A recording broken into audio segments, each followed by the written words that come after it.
Olá pessoal, boa noite. Estamos aqui mais uma vez no Rota do Alzheimer. Hoje nós temos um assunto importante para discutir. Hello Shirley, boa noite, tudo bem? A Dalva entrou agora também, boa noite. Boa noite, de Boston. Shirley falando de Boston. Deve estar frio aí. A Adriana Engelman entrou também. A Marta, a Eliane. Bem, pessoal, boa noite para todos. Rafael, sou neurologista. Aqui a gente fala, aqui no Rota do Alzheimer, nós falamos um pouco sobre os cuidados do paciente com Alzheimer e também os desafios, tá bom? Boa noite, Adriana.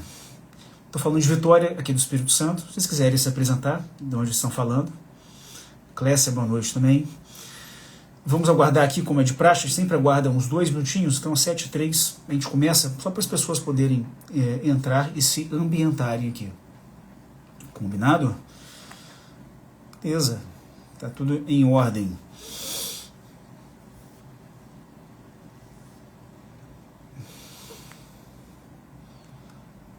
São Miguel, a Eliana fala de São Miguel, Arcanjo, São Paulo, muita gente de São Paulo, né? Garanhuns, Pernambuco, acho que eu nunca estive em Pernambuco. Beleza, Caroline, psicóloga. Ivan Rodrigues também entrou, Caroline, beleza. Pessoal, a live de hoje, um assunto não muito comum, né? Um assunto muito comum, mas é muito presente, né?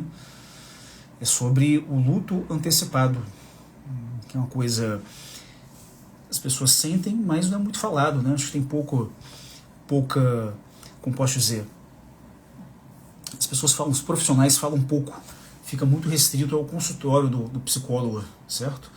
Então eu vou tentar expor um pouquinho isso aqui para as pessoas perceberem o que se trata disso. E eu coloquei ele como dor silenciosa, uma dor emocional, para a gente poder explicar isso, em que circunstâncias isso surge, né? E também qual a questão do luto antecipado. Eu vou explicar tudo isso, tá bom? A Adriana aqui já colocou, que é o que ela está vivendo. Vamos explicar para todo mundo o que significa um luto antecipado. Algumas pessoas devem saber o que se trata, outras não devem ter ciência disso, mas certamente podem estar vivenciando isso, tá bom? Vamos manter aquele mesmo esquema. Eu vou fazer aqui a apresentação, falar tudo que eu tenho que falar. Se eu conseguir responder as perguntas de vocês, eu respondo aqui mesmo, tudo bem? Luana entrou também, boa noite, Luana. Veio um pouco de água aqui, eu estou com uma queimação no estômago horrorosa. Muito café.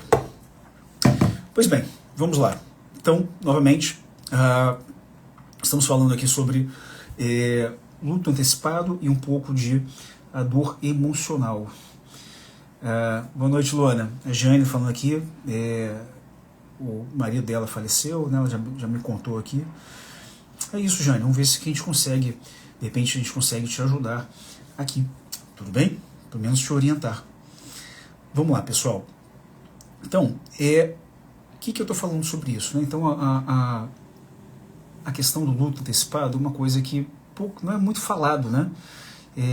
Basicamente, as pessoas tocam nesse assunto nos consultórios de psicologia, muito pouco nos consultórios de psiquiatria. No consultório de neurologia, ninguém fala isso, porque fica restrito ao paciente.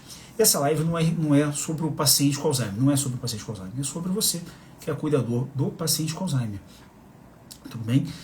E aquilo fica, a estrela da consulta é o paciente, não é o acompanhante. Então ele fica um pouco de lado, né? Então por isso que isso não é tão falado. E a dor emocional, que é uma dor silenciosa, acompanha essa situação. E o que seria assim o luto antecipado? Quando a pessoa tem um luto, quando alguém morre, falece, né, vai a óbito, a pessoa fica ali um bom tempo com todo o seu organismo, o seu corpo, a sua mente mais calada, não quer fazer as coisas, quer um tempo para ela fazer as coisas, né? Precisa de tempo para poder compreender aquilo, poder mastigar aquilo, poder assimilar. Isso é o luto quando uma pessoa morre, certo? Então isso é mais fácil as pessoas compreenderem. E o que seria um luto antecipado? Luto antecipado é quando a pessoa às vezes está num processo de óbito, né? Num processo de aquilo vai acontecendo. Então a gente vivencia isso no paciente com Alzheimer, que cada dia está perdendo um pouco de autonomia, cada dia está perdendo um pouco da sua personalidade, cada dia está ficando mais frágil. Isso pode ser, claro, mais devagar ou mais rápido. Mas também a gente vê isso nos pacientes, na verdade nos cuidadores, nos familiares daqueles pacientes que têm câncer, porque a pessoa tem um câncer raro. Eu que sou neurologista, eu vejo isso, muita gente tem tumor cerebral, uma coisa horrível, e você sabe ali que não tem muito tempo de vida, uma coisa mais grave. Então a pessoa vai ficando triste, então a pessoa experimenta aquela sensação que ela deveria experimentar depois que a pessoa falece. Quando a pessoa falece, a pessoa morre, aí você sente a falta dela. Mas na questão do Alzheimer, que é uma das doenças que a pessoa experimenta esse luto antecipado, você sente as mesmas sensações, a mesma sensação de perda com a pessoa viva. Porque você vê que ela está passando por mudanças, que ela vai ficando, perdendo as suas características, e você vai percebendo isso. Então quando a pessoa perde a sua própria personalidade, certo? A pessoa com Alzheimer vai perdendo a sua personalidade. E aí você não consegue, ela nunca mais vai fazer. Aí você pode pensar, poxa, nunca mais vou comer a comida da minha mãe, nunca mais vou comer aquele bolo incrível que meu avô fazia, porque ela não consegue fazer mais. Então vai perdendo as características dela. Eu nunca consigo mais, ela não me abraça mais, um abraço sozinho, se abraça a pessoa fica com os braços parados. Então vai perdendo as características dela. Isso vai gerando um certo distanciamento entre você e a pessoa. A memória da pessoa, às vezes, é tão grave que vai piorando ao longo do tempo, que mesmo as coisas mais antigas acabam sendo perdidas. Então não reconhece a pessoa como filho, como filha, como neto. E aí você, como filho, não ter sua mãe reconhecendo você, pô, uma coisa horrível. Aí você vai distanciando da pessoa, você, poxa, a pessoa não me reconhece mais. Aí você vai só no piloto automático, cuidando da pessoa ali no piloto automático. Então isso é perda de autonomia. E claro, você sabe que a pessoa vai tendo dificuldade para engolir, é preciso colocar uma sonda, a pessoa vai tendo restrição para poder andar fora da sua casa, ou mesmo só fica na cadeira de rodas, ou mesmo na cama, e a pessoa passa a ficar menos presente no bairro, na cidade, e aí os outros amigos também não vê essa pessoa morreu? Não, está viva, mas está viva, e onde que ela está? Porque eu não consigo vê-la. A gente vai passando por isso também. As pessoas, claro, não é tão intenso, mas as pessoas vão vendo. Eu não consigo encontrar a pessoa. Ela está dentro de uma clínica uma clínica de repouso, só está em casa, não consigo vê-la em lugar nenhum. As visitas são um pouco. Tem uns horários que a família programa, a gente sabe coisas da família, isso entende. Mas também você não percebe a pessoa mais. Se você não percebe mais a pessoa dentro da sociedade, você tende a achar que ela já partiu. E para quem está convivendo com essa pessoa, isso se torna cada vez mais intenso. A pessoa vai desaparecendo mesmo viva. Então isso é o luto antecipado. Todo aquele sentimento de perda, ao invés de ocorrer quando a pessoa morre, ele surge quando a pessoa está viva. E você está vendo que ela está se deteriorando. Ela está sumindo. A questão do Alzheimer, a pessoa a mente dela vai se desvanecendo, né? Vai sumindo gradativamente. Você vai ficando em luto, vai ficando triste por conta disso. E o que se trata a dor emocional? Ela acompanha o luto. Claro que existem outras dores emocionais, né? A dor emocional, o que é a dor emocional? É uma dor que você não consegue definir, mais ou menos. Você não consegue tratar com dipirona. Um exemplo aqui, agora eu não dou mais plantão em pronto-socorro, mas quando eu trabalhava em pronto-socorro, as pessoas perdiam familiares de diversas formas, seja por doença, seja por acidentes graves, e aí chegava chorando, desesperado. O que você vai fazer? A não ser acolher. Você não tem remédio para isso. fazer dipirona na pessoa? Vai adiantar? Então você tinha que ali colher com um sorinho, com um remedinho para acalmar um pouquinho, ficar um pouco mais tranquila, colocar na poltrona. É o que a gente poderia fazer. Essa dor não tem como resolver. Tem quem é um pouquinho mais velho, da minha faixa etária mais ou menos, tinha um filmezinho antigo, esqueci o nome do filmezinho, é o seguinte: Meu Primeiro Amor, era com, acho que era uma Macaulay Culkin, sei lá. Aí no vídeo lá, ele morre com uma picada de abelha. Aí chegava lá a menina, que era amiguinha dele, e lá no médico falou assim: eu tô com uma dor muito intensa, como é que eu faço para a dor parar? E aí o médico falou: não tem como, não consigo fazer a dor parar. Então assim, é mais ou menos essa sensação, tudo bem? E a dor emocional tem umas características. Essa dor, novamente, não adianta tomar remédio, não resolve. A pessoa chora sem motivo aparente, pela dor. Esse choro pode chorar várias vezes ao dia. Refere aqui uma angústia no peito. Está sentindo dor, está queimando. Nós médicos perguntamos se tem alguma característica de infarto. Não. Está com uma dor aqui no peito, não sai daqui, vem na garganta. E o médico vai perguntando de uma forma, querendo encontrar alguma coisa, você não encontra. Pô, será que é um refluxo? Não é refluxo, é uma dor que pega essa região e você não consegue explicar, você não tem tratamento por isso. Surge algumas vezes durante o dia. E na dor do paciente com Alzheimer, ela é cruel, porque ele está perdendo todo dia, está perdendo um pouquinho de si mesmo, certo? Então todo dia a pessoa está desaparecendo, pelo menos a mente dela. As pessoas sabem disso, não é o corpo que está se deteriorando. Claro que o corpo também se deteriora pela própria idade, também pela doença de Alzheimer, mas é a questão da sua mente. Ela não está reconhecendo as coisas mais, não é a mesma pessoa, você não pode conversar com ela. Ela perde memória, se ela perde memória, ela perde a história. Nossa história é de acordo com a memória. Eu consigo conversar com as pessoas porque elas lembram das mesmas coisas que eu passei, ou das mesma época que a gente passou. Se ela não tem memória, não lembra de mim, não lembra do passado, não lembra de nada. A pessoa tem o tempo dela na cabeça dela, do que ela consegue lembrar. E aí nós temos que tentar entrar na cabeça dela. Não é fácil, então a gente fica perdido. Então, o luto antecipado é isso, quando a pessoa experimenta e vivencia aquela dor, aquela experiência do luto, quando a pessoa faleceu, antecipadamente. Uma pessoa está doente, quando ela está em vias de falecimento. E a dor emocional, certamente alguns de vocês já presenciaram isso, a dor da perda, a dor que o tempo inteiro passa várias vezes ao dia, não existe remédio para lidar com isso, certo? E eu já vi a dor emocional uma coisa muito presente, eu já vi muitas vezes quando eu trabalhava em CTI, que é uma situação muito ruim para a gente trabalhar, que é médico, que é quando o paciente tem uma morte cerebral, e aí ele é candidato a doar órgãos, né, doador de órgãos. Quando a família doa um órgão, pessoal, é assim, um gesto muito bonito, porque você doa um coração, você doa as córneas, doa o rim. Pô, você faz se uma pessoa recebe um coração, ela tem outra vida, ela deixa de ficar acamada, anda, faz tudo. Uma pessoa recebe um rim, ela sai da máquina de hemodiálise, é uma coisa incrível. A pessoa ganha uma córnea, ela volta a enxergar, é incrível. Mas tem os seus pormenores. Quando a pessoa está lá no CTI, ela teve uma morte cerebral, ou seja, o cérebro dela parou de existir, de funcionar. Então só está o corpo.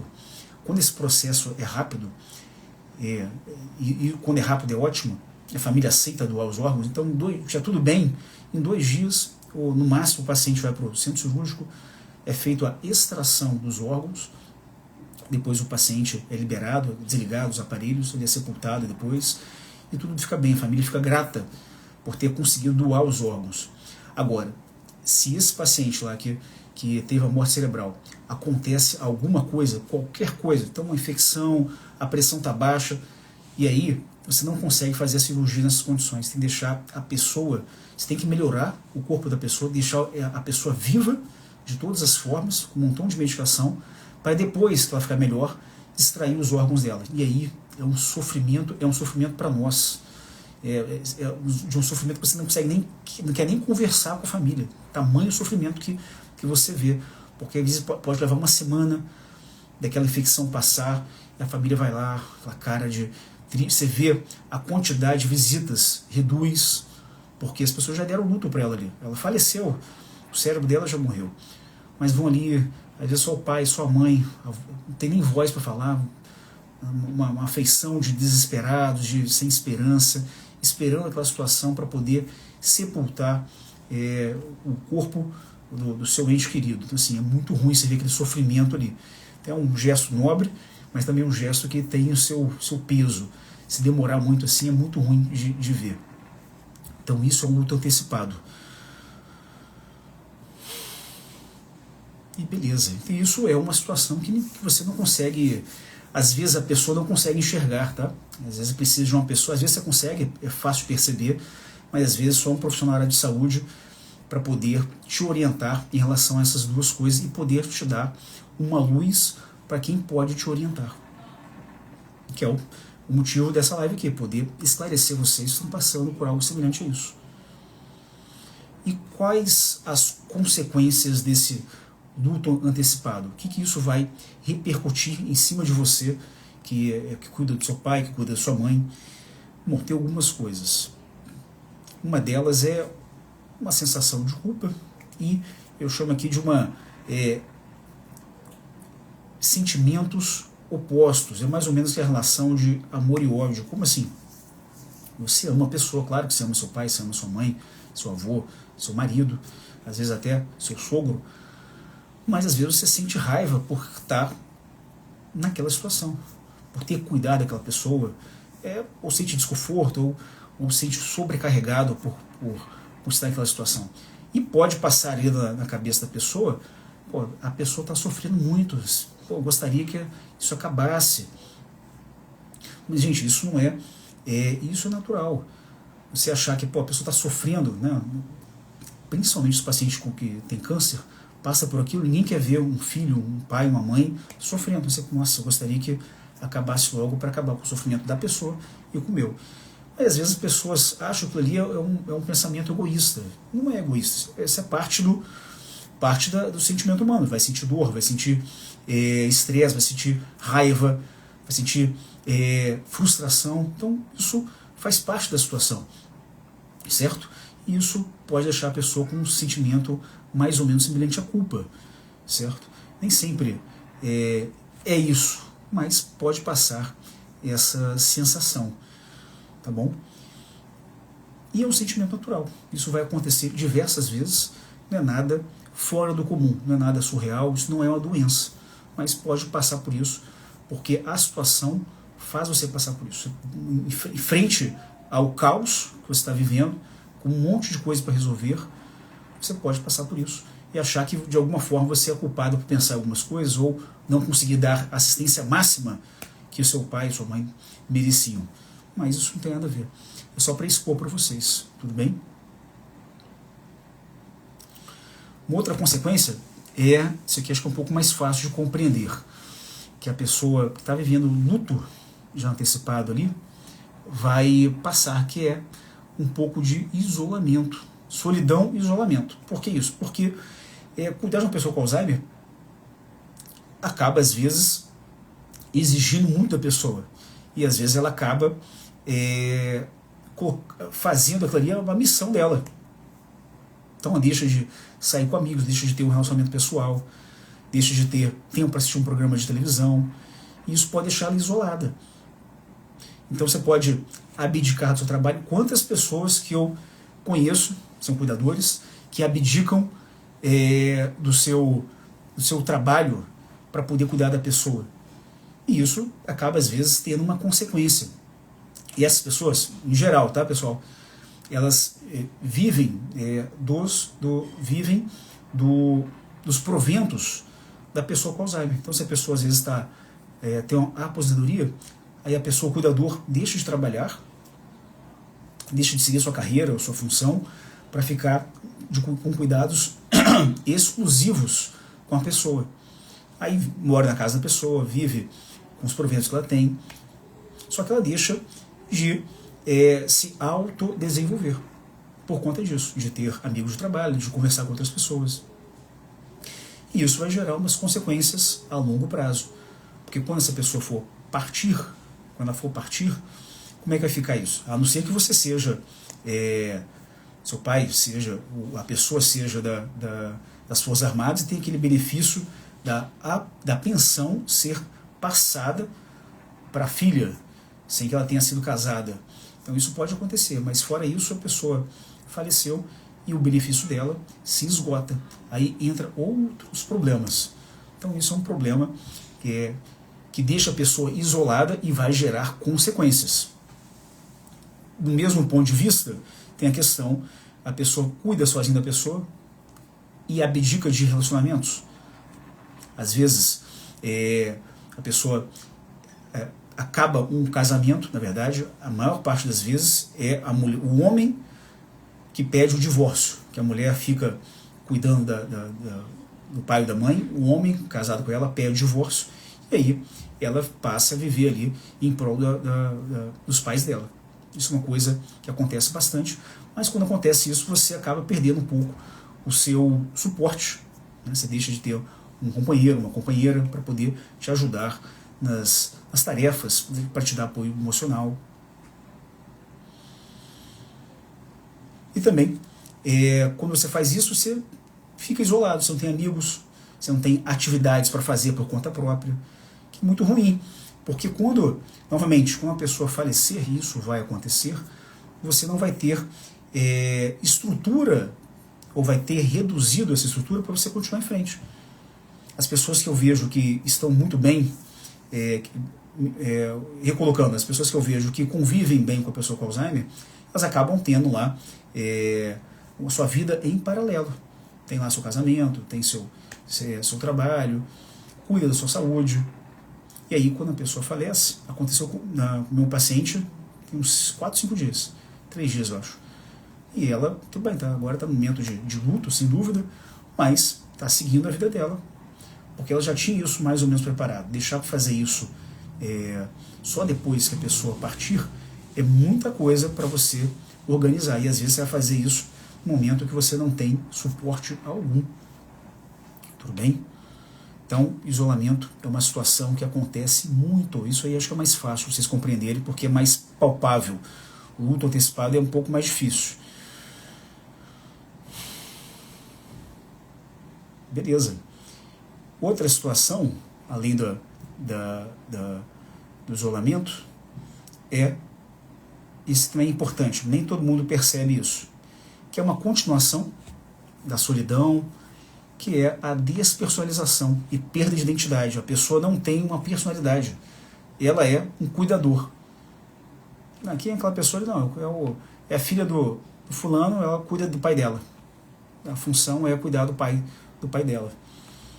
Por exemplo, eu sou médico neurologista, eu trabalho com Alzheimer, eu gosto de trabalhar com Alzheimer, tem esse canal aqui, essa é a minha função. Agora, mas se um dia eu encerrar esse canal, enfim, ou não quiser mais trabalhar com Alzheimer, eu vou trabalhar com outras coisas.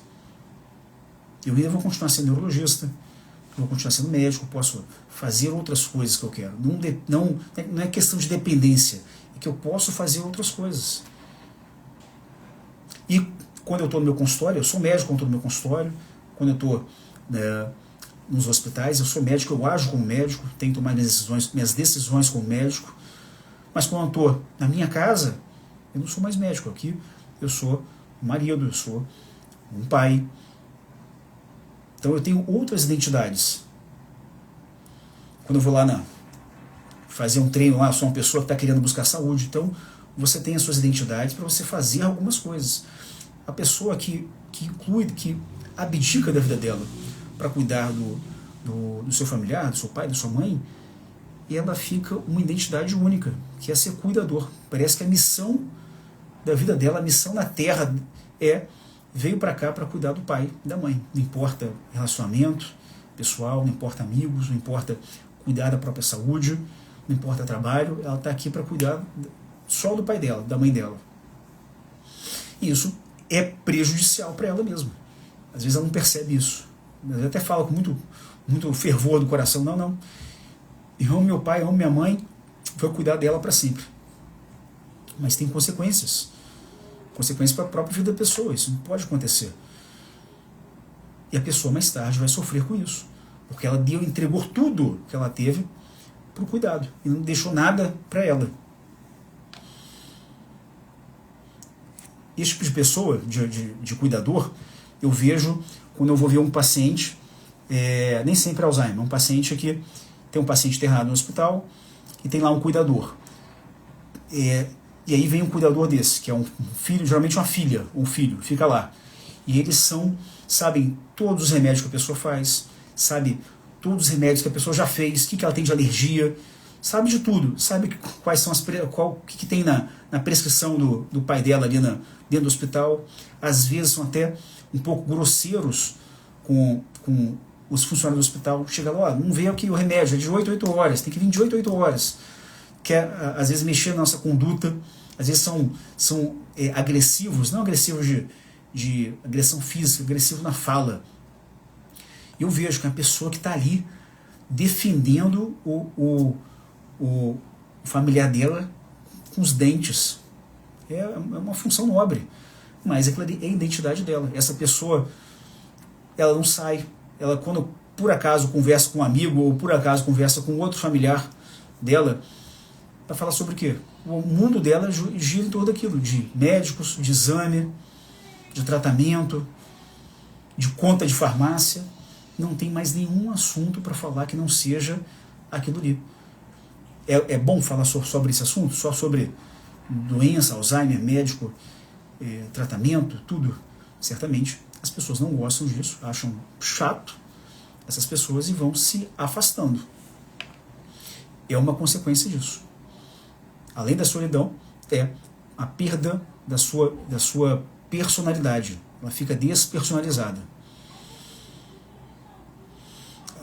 E esse outro item aqui que eu trouxe, que é ficar desesperado frente à situação. A pessoa tem Alzheimer, aquilo é irreversível, tem um tratamento, mas não tem cura, tem um tratamento, e às vezes a pessoa fica desesperada. E pessoas desesperadas tomam medidas desesperadas.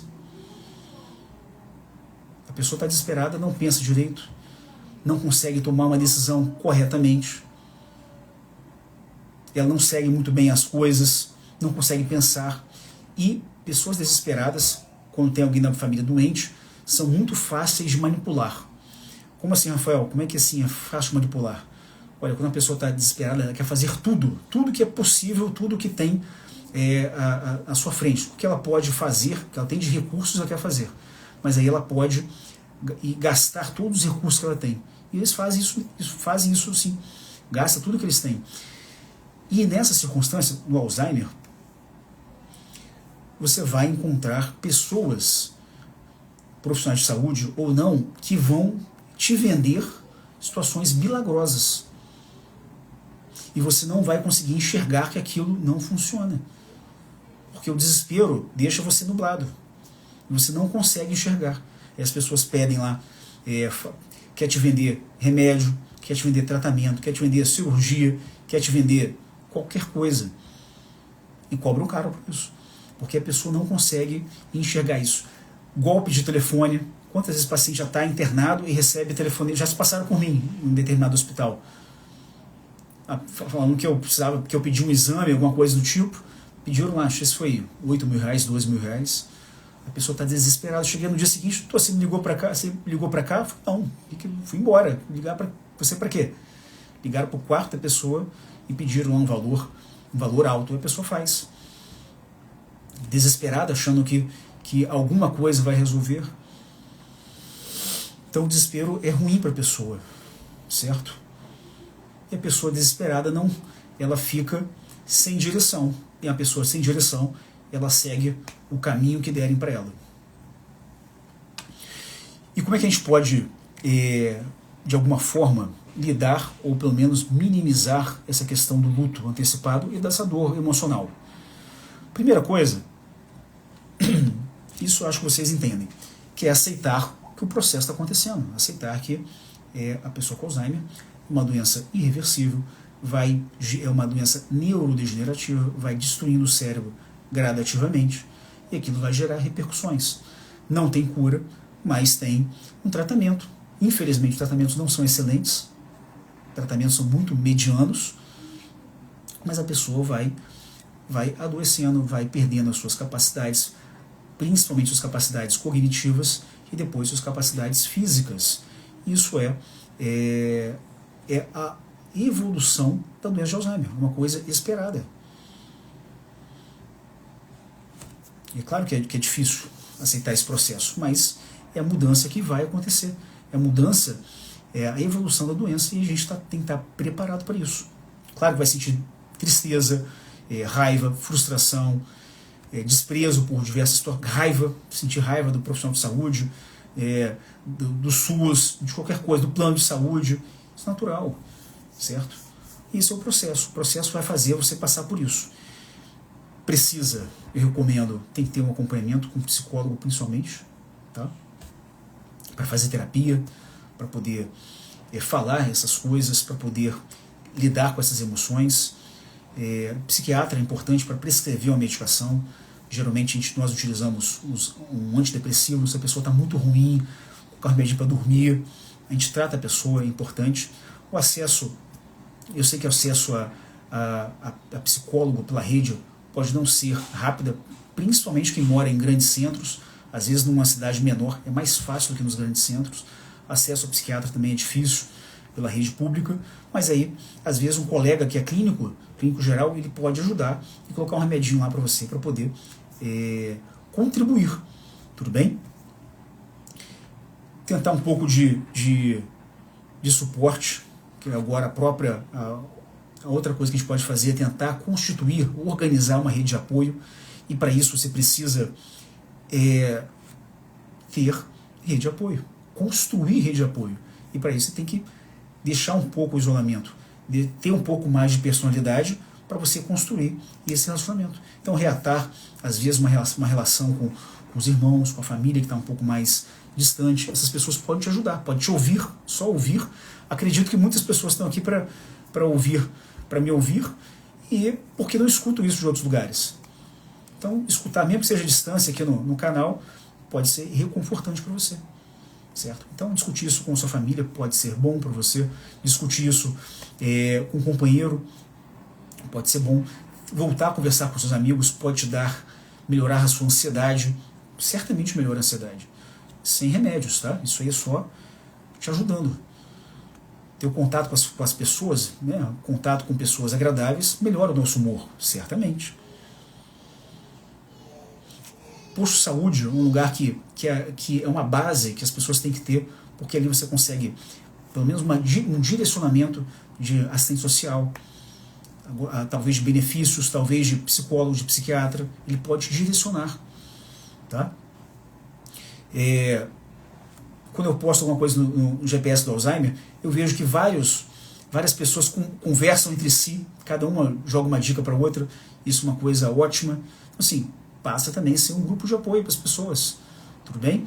Certamente existem outros perfis semelhantes ao meu que vale a pena vocês acompanharem. Pode ter gente que fale coisas diferentes do que eu falo aqui, com outro perfil de comunicação.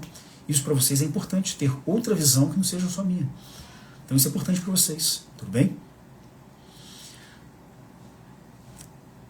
E estabelecer limites é uma coisa importante. Isso é muito importante. Novamente, as pessoas que eu atendo, aquelas pessoas que conseguem delimitar um pouquinho a sua vida pessoal e a vida como cuidador, são as que vivem melhor, conseguem ter uma vida mais equilibrada. É fácil? Claro que não. Depende de apoio, se tem irmãos, se os irmãos chegam junto, se a pessoa tem mais recursos ou menos recursos, tudo isso vai contribuir, sem dúvida. Mas o que eu digo para você é que nem sempre dinheiro é fundamental. Eu atendo muita gente que os cuidadores, as pessoas de fora querem pagar, só pagar. E quem está cuidando fala comigo, olha, só pagar não resolve. Pagar eu quero pagar. Eu preciso de pessoas que estejam presentes para poder ajudar a cuidar. Então essa questão de só o dinheiro resolve, não, o dinheiro ajuda bastante. Medicamento, conforto para você mesmo, alimentação, mas só o dinheiro não resolve. Tem que ter gente presencial. E para isso você tem que colocar um pouco de limites na coisa. Ter um horário para você fazer as suas coisas, para você cuidar da sua saúde. Isso é importante, pessoal. Se você é o cuidador da pessoa, se ela depende muito de você, então você também é tão importante quanto a pessoa com Alzheimer. Igual um pai, a saúde de um pai e de uma mãe é importante para o filho deles. Porque o filho, a criança, depende da saúde dos pais. Não é isso? É assim que eu acredito. Eu sou importante para minha filha e a minha saúde é importante para mim e para minha filha porque eu cuido dela. E ter uma redefinição, né? Ou seja, redefinir a questão daquele de identidade. Pô, você vai ser um cuidador? Claro, você vai continuar sendo cuidador. Mas você pode ser um cuidador e também pode ser uma mulher. Você pode ser mulher, pode ser mulher de outra pessoa, pode ter o seu relacionamento pessoal, pode ter suas amigas, pode fazer unha, não tem culpa nenhuma de fazer isso, fazer unha, fazer cabelo. Eu já ouvi isso.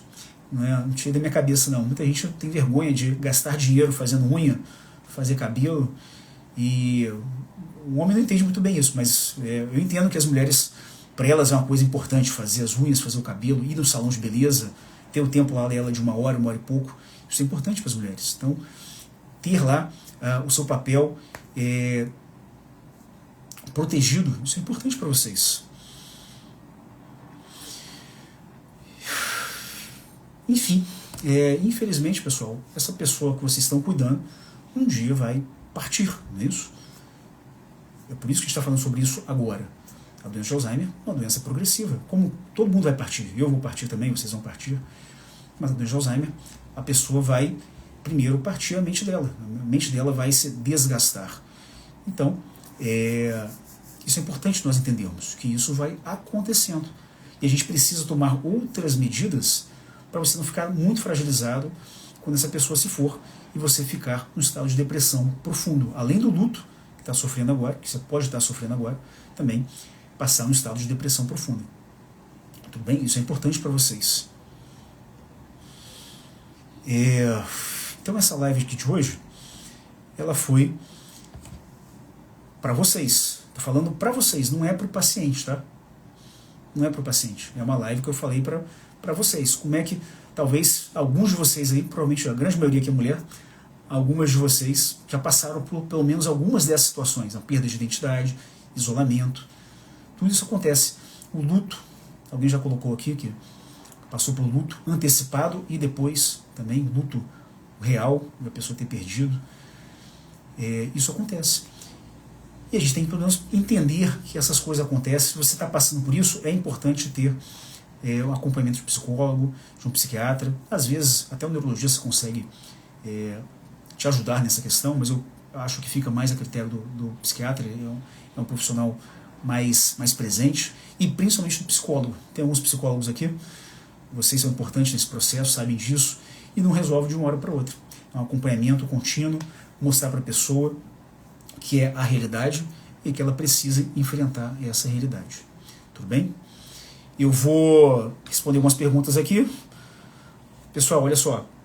Sexta-feira, dia 11 de abril, agora, eu vou fazer outra live, vou falar sobre Alzheimer e as relações familiares. Como é que afeta as relações familiares. Perfeito? E no dia 13, que é um domingo, vou falar, esse aqui é interessante. Também às 7 horas, 3 mitos sobre a doença de Alzheimer. Também essa aqui é interessante também.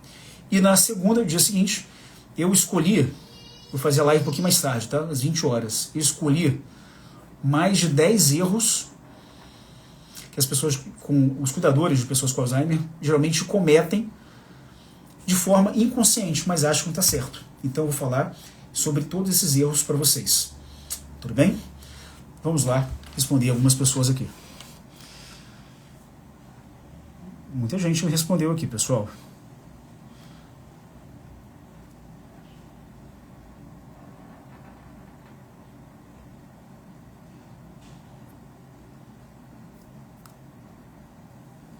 A Clécia falou o seguinte, que adoecemos fisicamente e psicologicamente. Eu me apego aos meus pacientes e sofro demais. Então a Clécia é uma cuidadora de idosos. E ela doa bastante. Ela acaba lá se envolvendo pessoalmente. Isso é muito bonito, Clécia. Mas a gente precisa delimitar um pouco. Porque a sua profissão é essa. Você não é filha dos pacientes. Então, os seus contratantes, são os filhos dos pacientes, querem que você faça o seu melhor. Para você fazer o seu melhor, claro, ter carinho pela pessoa é ótimo, a gente tem que distanciar um pouquinho. E aí, o que eu acho para você, tem que ir acompanhando uma pessoa. Se você trabalha de esquema diário, tem que ter alguns dias aí de descanso. Às vezes, sábado, domingo, de repente você precisa descansar, porque senão você vai ficar muito sobrecarregado.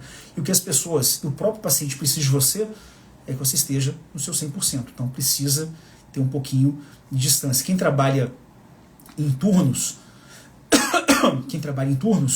tem mais essa consciência.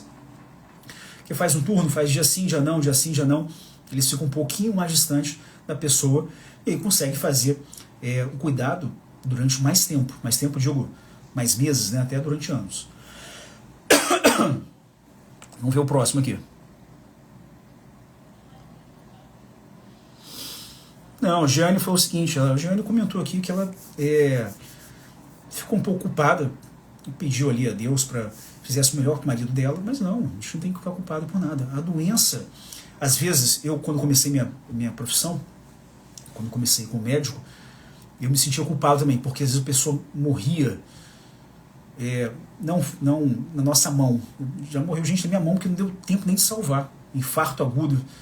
Como é que eu faço isso, cara? O cara chegou e morreu. Depois você vai entendendo que eu estou ali para ajudar. Infelizmente as pessoas chegam muito graves. Chegaram muito graves pra gente. E como é que você consegue atuar um paciente tão grave? Já chegou muito grave. De acidentes, de infarto. Já vem infartado de 1 ou 2 horas até ser resgatado. As pessoas chegavam mortas. Mesmo assim, a gente insistia nas massagens. Então, quando ele acabava, dava plantão à noite, acabava comigo. Eu ficava...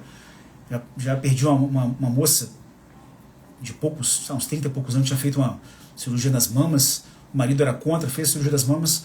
Faleceu lá com a nossa equipe. Fizemos tudo. E aquilo ali, o cara chorando, foi uma coisa horrível de ver. Você vai superando aos poucos. Entretanto, ao longo do tempo, você vai entendendo que não é culpa sua, a doença aconteceu e você fez o máximo pela pessoa. Nossa função é essa, fazer o máximo que a gente consegue pela pessoa.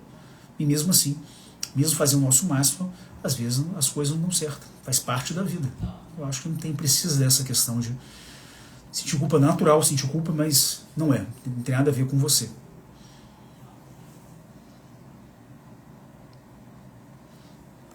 A outra colega nossa aqui, a Nelly.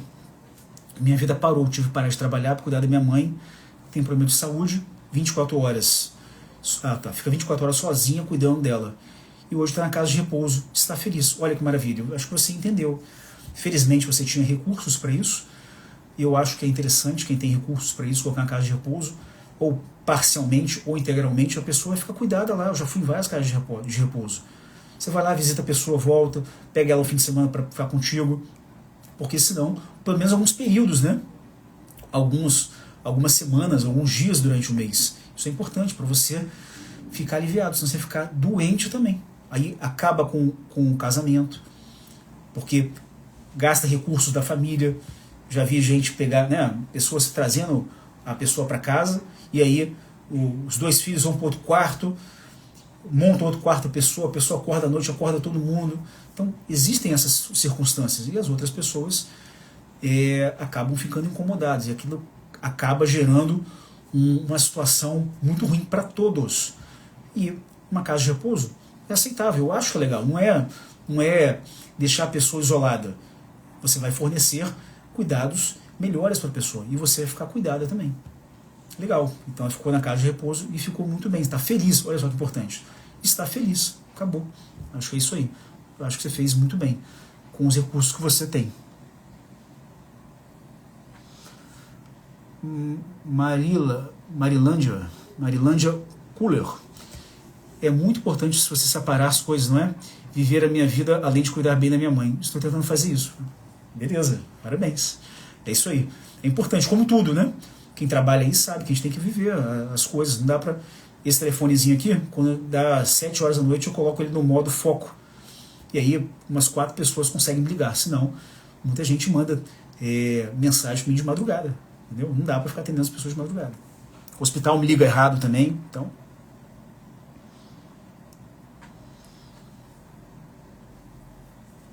Pessoal, eu acho que aqui acabaram-se as perguntas. E a Marilândia também está fazendo terapia. Acho que é isso aí, para ajudar, para poder compreender, entender que você fazendo o seu melhor, você está bem com a vida, tá? Com a vida equilibrada, fez o seu melhor. Acho que isso é o nossa missão, fazer o nosso melhor e fazer o nosso bem. E a gente não precisa sair machucado disso. Tá bom? Pessoal, mais uma vez, muito obrigado pela presença de todos, espero ter contribuído com vocês. E sexta-feira encontro vocês, 19 horas, aqui mesmo, tá bom? Boa semana, boa segunda-feira. Tchau.